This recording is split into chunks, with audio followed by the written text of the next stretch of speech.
자, 이제 2023년도 며칠 안 남았습니다. 그런데 내가 원치 않는 상황이 아직도 있으면 나도 모르게 막 화가 나고 머리가 복잡해질 때, 그럴 때 절제를 하고 하나님이 주신 복을 세워보아라. 이게 바로 지난 수요일날 우리 셀라 찬양대가 찬양했던 그 가사였어요. 맞아요. 우리가 어떤 상황에서도 눈에 보이는 거 위주로 내 감정 휘둘리지 말고 절제하고 하나님이 주신 복 세어보면서 감사하면서 새 맞이하면 분명 복된 새 될 줄 믿습니다. 여러분, 그 절제의 성경적 의미가 뭐라 그랬죠? 자기 조절 능력. 나 자신과의 싸움에서 주도권을 말씀에 근거한 속사람이 쥐고 상황을 헤쳐나가는 것, 그게 바로 절제입니다. 어떤 분은 절제를 참 잘하는 것 같아요. 잘 참는 것 같아요. 그런데 가만히 열매 맺는 것을 보니 그때 당시 그분의 마음은 자신의 이해관계를 위해서 참는 거였어요. 그거 절제입니까? 한신이 한거주 앞에서 살아남기 위해서 혹은 과정에 불량배들 그 다리 사이를 기어가라고 해도 기어갔어요. 그게 성경이 말하는 절제입니까? 그런 것을 성경이 말하는 절제다, 참는다라고 말하지 않습니다. 그건 자기의 이해관계를 위해서 한 것뿐 하나님이 인정하시는 절제는 아닙니다. 마음속으로 요시 또 두고 보자, 지금은 참지 하는 것은 성경적인 절제가 아닙니다.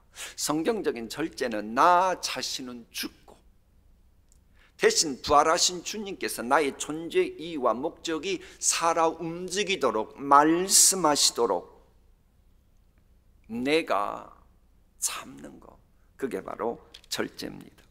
이렇게 절제하는 것만큼 새 주간제 하나님께서 주시는 복을 내가 소화시킬 수 있습니다.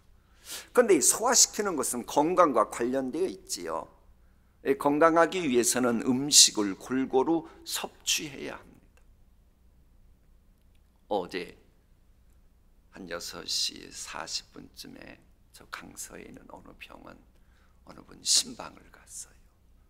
그랬더니 이게 소화가 잘 안 되신다 그러더라고요. 여러분, 음식 먹는 거하고 소화시키는 것은 이게 함께 이어지려면 건강이 뒷받침되어야 합니다. 그렇다면 새해를 살아갈 나를 위해 쌓아두신 은혜를 너끈히 소화시키고 싶습니까? 그러면 여러분, 성경책 많이 읽어야 합니다. 적어도 수요일 기도에 나오셔서 매주 2장 이상의 성경 읽으시고 기도해야 합니다. 여러분, 나를 십자가에 못 박잖아요. 그러면 그때 나타나는 현상이 부활하신 주님의 생명의 양식 성경 말씀이 당연히 그리워집니다. 부활하신 주님의 생명 양식이 바로 성경책입니다. 그래서 이 성경책을 읽으면 내 속사람이 어떤 상황에 있든지 간에 얼마든지 건진 받을 수 있도록 하는 그런 놀라운 능력이 성경에 있고요. 또한 성경은 우리가 새 주인공 되기에 부족함이 있을 수 있잖아요. 우리 완벽하지 못하잖아요. 그게 두려운 거 아닙니까? 그런데 그것을 책망해 줍니다. 주님이 주시는 복을 망가뜨리는 죄악이 무엇인지를 알려주고 버리도록 하는 책망의 말씀이 성경 말씀이에요.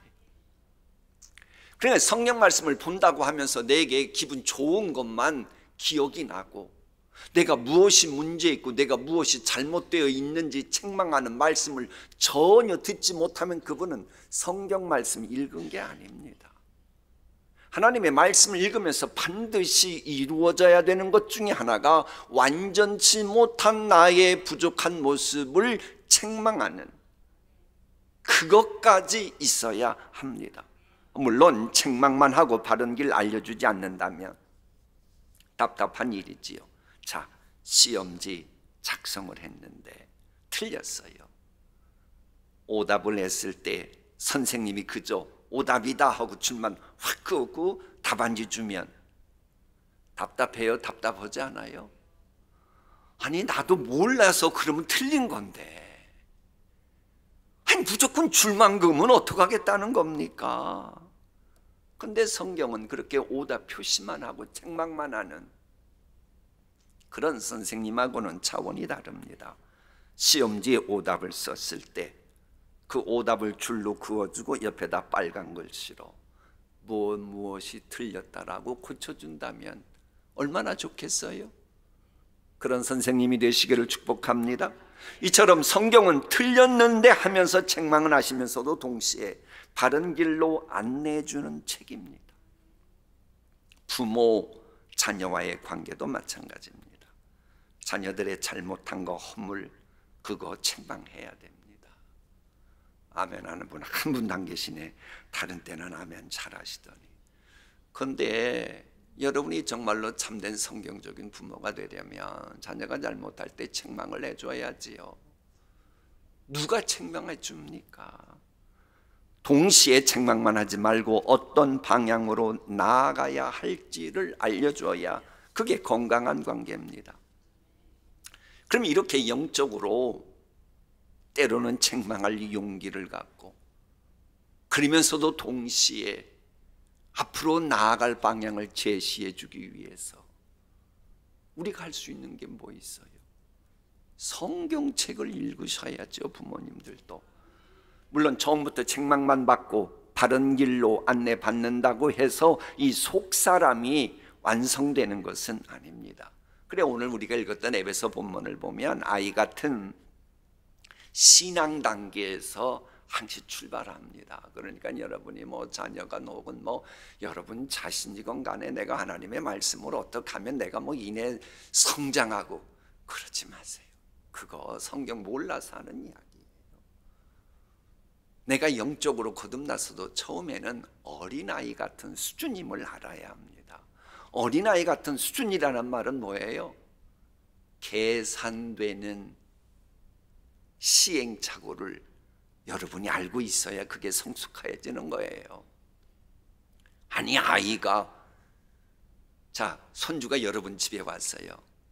그러면 여러분이 손주 건강을 위해서 영양식하고 뭐 자연식하고 또 좋은 게 뭐 있어요? 이유식도 하고 뭐 건강식도 하고, 내가 조금 전에 했나? 그걸 달라 그래요. 애들이 아니면 초콜릿 줘요, 할머니. 캔디 주세요. 뭘 달라 그래, 애들이요? 애들은 뭐가 좋은지 아픈지 분간이 안 돼요. 제가 영국에서 목회할 때인데요, 지금 뭐 대학교 영문학 교수로 있는 형제 아들내미인데 화장실에 가서 이상한 걸 먹어가지고 그때 막 곤란했던 적이 있어요. 애들은 그래요. 애들은 왜? 세상 경험이 없으니까 이게 옳은지 그른지 구분이 안 돼요. 영적으로도 마찬가지예요. 영적으로 어린아이는 이 영적인 세계가 얼마나 힘들고 어려운지를 모르기 때문에 얼마든지 유혹에 넘어가기 쉽고요, 사탄 마귀의 속임에 넘어가기 쉬운 겁니다. 이걸 인정해 줘야 돼요. 아이들은 위험을 전혀 개의치 않습니다. 인식하지 못하는 거예요. 그러니까 영적으로 거듭나서 하나님의 자녀가 됐다, 감사하고 감사할 일이지만 영적인 분별력을 갖춘 그 단계로 성숙해가는 일을 게을리하면 안 됩니다. 분명한 것은 내 속사람이 얼만큼 강건하느냐에 따라 새 주시는 복을 얼만큼 소화시키나가 결정되기 때문에 말씀드리는 겁니다. 영적인 성장에는 관심이 없고 비본질적인 것들에만 관심을 가진다면 그럴듯한 논리를 앞세우는 광명한 천사에게 미혹되기 십상이에요.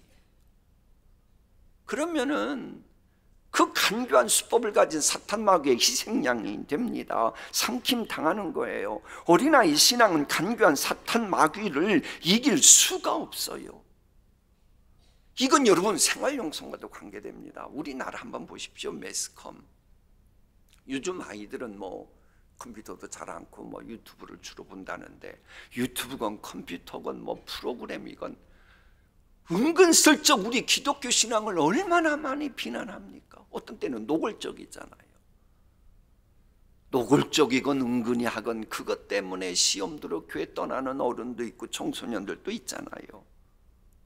그럼 왜 그런 걸 보고 넘어가요? 이 영적인 속 사람의 근력이 약하니까 어둠의 세력이 확 잡고 갈 때 뿌리치지 못하는 거예요. 솔직히 우리도 그러지 않나요? 사탄 마귀의 간교한 유혹이 있을 때에 속사람 근력이 있으면 뿌리치는데, 이게 속사람 근력이 약하니까 이건 아닌데 하면서도 따라가잖아요. 아닌데 하면서도. 이게 우리의 현실 아닙니까? 왜 아닌데, 아닌 줄 알면서도 왜 걸로 잡혀 들어가요? 그거 보고 유선자라 그런 말 하지 마세요. 함부로 정죄하지 마십시오. 속사람의 근력이 약하니까 아닌데 하면서도 뿌리치지 못하는 겁니다. 그래서 꼭 자녀들과 관련해서도요, 그 자녀들의 속사람 근력이 자라도록 해야 됩니다. 여러분, 부모가 운동한다고 해가지고 운동하지 않는 자녀 뭐 근력이 커갑니까? 아니에요. 속사람 근력은 스스로 키워야 합니다. 부모님도 키우고 자녀도 키우고 그리해야 되는 거예요. 물론 함께 운동한다면 가장 좋겠지요. 신앙생활도 그런 거예요. 신앙생활 얘기하려고 그러는 겁니다. 그래, 어느 교회 보면 그런다 하더군요. 이제 교육자원부장 되고 하다 보니까는 개교의 이런저런 이야기들을 많이 듣게 돼요. 어느 교회는 어른 설교 주제하고 그 교회 각 부서 교회학교 주제까지 비슷하대요. 이게 바로 원포인트 교육이라고 하거든요. 그게 왜 그러느냐? 그러면 저녁에 집에 가서 대화가 되는 거예요. 대화가. 부모님이 자녀 보고, 야, 너 오늘 뭐 배웠냐? 그럼 무슨 얘기 할 거 아니에요. 그럼 그것에 대해서 부모님도 그날 들은 게 있기 때문에 대화가 되는 거예요. 혹은 부모님이, 나 오늘 교회 가서 이거 은혜 받았다. 그러면은 당연히 그 애도 그래 아빠? 나도 오늘 그거 배웠는데 하면서 대화가 되잖아요. 초촉점이 이루어지잖아요. 그러면 속사람의 근력이 교회에서 수십 분 설교 듣고 끝나는 게 아니고 그날 하루까지도, 삶까지도 이게 연결이 되는 거예요. 속사람의 건강을 위한 우리의 경건 훈련, 이거 우리가 해야 됩니다. 그런 측면에서 교회에서 보내는 가정예배 자료 같은 거 있잖아요. 그거 좀 보내달라 그러세요. 목사님들에게. 그거 다 있습니다. 지금 혹 미흡한 부분이 있을 수 있어요. 그러면 그런 것 좀 얘기해가지고 고쳐달라고, 수정해서 보내달라고 하면 우리 목사님들이 기꺼이 기쁨으로 하지요. 여러분, 교회에서 준비해서 보내는 가정예배 자료 이런 거 있잖아요.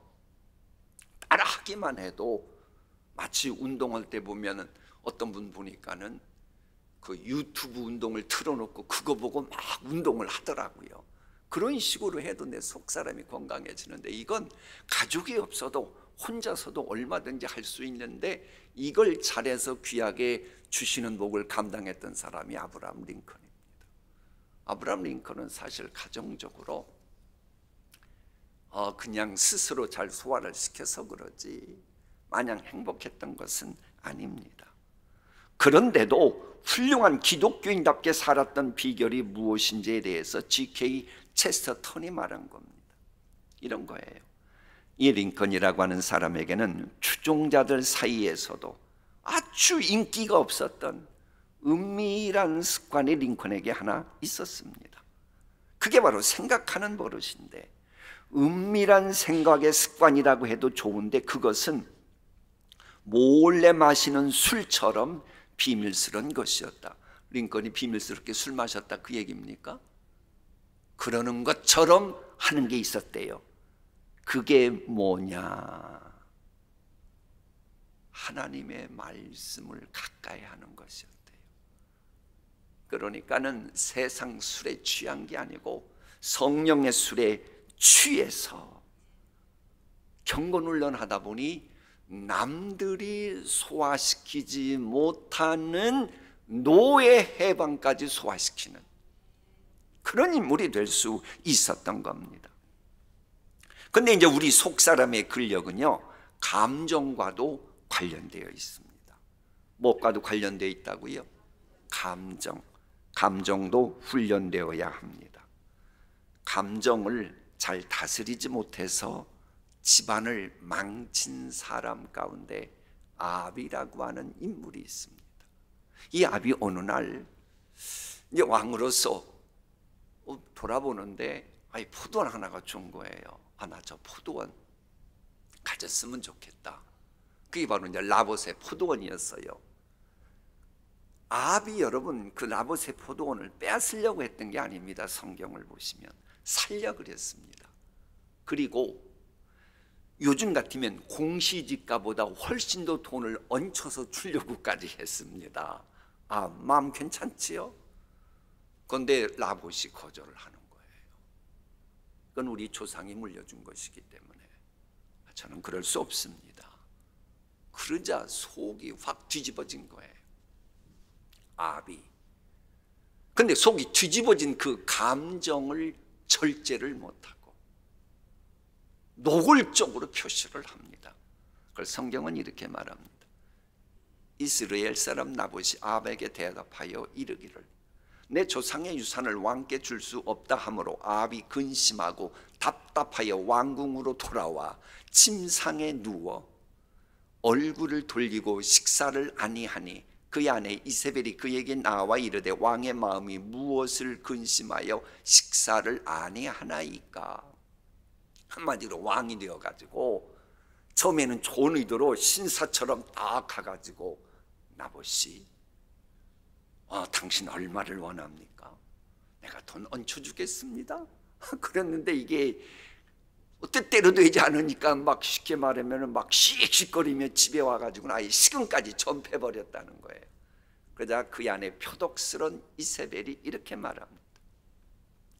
그 안에 이세벨이 그에게 이르되 왕이 지금 이스라엘 나라를 다스리시나이까? 일어나 식사를 하시고 마음을 즐겁게 하소서. 내가 이스라엘 사람 나봇의 포도원을 왕께 드리리이다.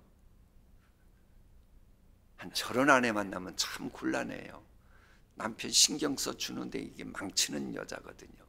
아합의 이름으로 편지들을 쓰고 그 인을 치고 봉하여 그의 성읍에서 나봇과 함께 사는 장로와 귀족들에게 보내니 그 편지 사연에 이르기를 금식을 선포하고 나봇을 백성 가운데 높이 앉힌 후에 불량자 두 사람을 그의 앞에 마주 앉히고 그에게 대하여 증거하기를 한마디로 돈 주고 매수해서 거짓 증거를 하도록 한다는 거예요. 나봇 네가 하나님과 왕을 저주했다 이렇게 말해라. 그리고 결국 나봇을 끌고 가서 돌로 쳐 죽였다는 거예요. 근데 여러분 이 일로 인해서 무슨 일이 벌어졌는가 하니 아합과 이세벨이 나봇처럼 비참하게 죽음을 맞이하고 거기서 끝나지 않고 아합의 가문이 멸문지화를 당합니다. 본래 아봇의 아버지는 훌륭한 군주였습니다. 우리나라의 광개토대왕 그 정도로 대단한 인물이었어요. 그걸 물려받고 그 집안을 완전히 세상말로 이렇게 만든 게 아합이었어요. 여러분 결국은 아합이 최초의 살인자가 되었고 비극적인 모든 것의 주범이 되었는데 그게 언제부터 시작됐어요? 감정 관리를 제대로 못하면서부터. 그러니까 만일 여러분 이 아합이요 그런 일이 있었을 때에 내가 지금 뭐 하는 거야? 내가 나라를 하나님 말씀대로 다스려야지. 아니, 하나님 말씀에 부모가 물려준 건 팔지 말라고 했으니 그걸 지키는 나봇이 있으니 내가 오히려 이럴 때 칭찬을 주고 상을 주면, 그리고 동신일보에 딱 기사 내면 내 인기도 좋아지고 그럴 텐데 내가 왜 그 생각을 못했지 했더라면 그런 비극이 일어나지 않았습니다. 그런데 감정관리 잘못돼서 그렇게 된 거예요. 이제 묻습니다. 여러분은 감정관리 잘 하시는 편입니까? 좀 믿음으로 예 좀 해보세요. 여러분은 감정관리 잘 하실 것입니까? 어떤 목도 소화시킬 만큼 속사람이 성장하려면 성경은 그렇습니다. 감정관리도 잘해야 성경은 하나님이 주시는 복을 소화시키는데 그만큼 유리합니다. 우리 예수님 보세요. 자, 죄가 없으심에도 마치 죄인처럼 그 십자가 끌려가게 되는 그 처참한 일이 눈앞에 다가오는 겁니다. 그러자 이 모든 것을 아시는 천지전능하신 주님이시니까 이 겟세마네 동산에서 기도하시는데 그 마음이 얼마나 무겁고 힘들고 괴로웠겠어요. 그걸 스스로 그렇게 표현하실 정도니까. 그래도요 감정을 다스리셨습니다. 그래서 기도하고 그야말로 땀이 피같이 되는 그런 기도하고 돌아왔는데 자기를 위해서 목숨까지 버린다고 하는 베드로를 비롯한 제자 녀석들은 자고 있는데 열이 받칠까요? 안 받칠까요? 그건 저도 몰라요. 예수님께 가서 여쭤봐야 돼요. 그게 죄가 아니라면 열 받치셨을 것이고 죄라면 안 그러셨겠죠. 그런데도 감정의 평정을 딱 잡고 당신의 위엄을 가지고 지금은 자다 깰 때가 되었다. 시험에 들지 않게 기도해라. 이 말씀 딱 하시고 또 기도하러 가신 거 보십시오. 감정이라고 불리는 속사람의 근력조차 완벽하셨던 예수님이셨던 겁니다. 자, 그러면 감정이라고 하는 우리 속사람의 근력을 훈련시킨다라고 하는 것은 어떻게 할 수 있습니까? 그 영성 훈련가들이 한 것을 제가 소개할게요. 첫째는 내가 감정에 휘둘려서 이게 진실인지 아닌지 구분도 못한다면 그건 아니고, 아무리 내 감정이 이랬다 저랬다 해도 진실이 무엇인지를 분명히 알 수 있다면 그건 근력이 강해지고 있다라고 보는 겁니다. 상황이 불리하게 돌아가고 분노나 적개심이 막 치밀어 오르고 그래도요 잠깐 멈추고 지금 무슨 일이 벌어지고 있는가, 이것이 하나님이 뭘 의도하셔서 이걸 내게 허락하셨는가, 이렇게 진실을 아는 사람은 막 분노하는 것 같고 그래도 그건 감정을 다스리는 속사람의 근력이 건강한 상태라고 보는 겁니다. 둘째는 감정에 휘둘려 무엇이 옳고 그른지에 대한 판단, 그래도 올바로 할 수 있다면 괜찮다는 거예요.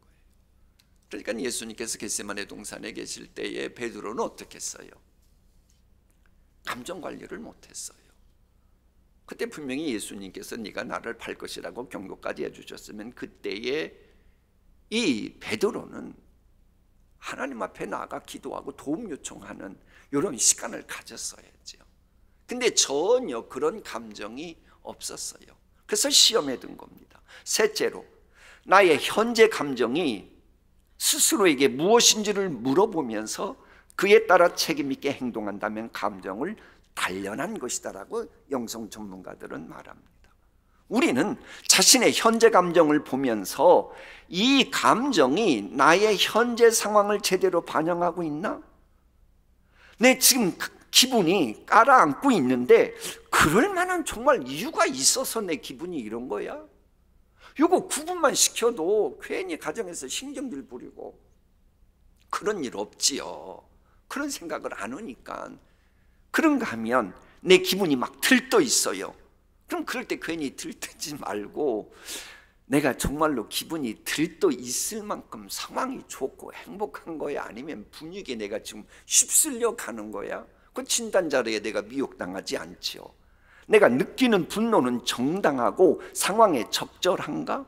이런 질문하는 습관을 가진다면 감정관리가 수월해진다는 거예요. 사울왕 보세요. 다윗을 향한 질투 감정이 막 활활 타오를 때에 잠시 멈춰가지고 내가 지금 이게 막 분노가 일어나고 다윗만 보면 막 죽이고 싶고 이게 제대로 된 감정이야? 가만히 있어라.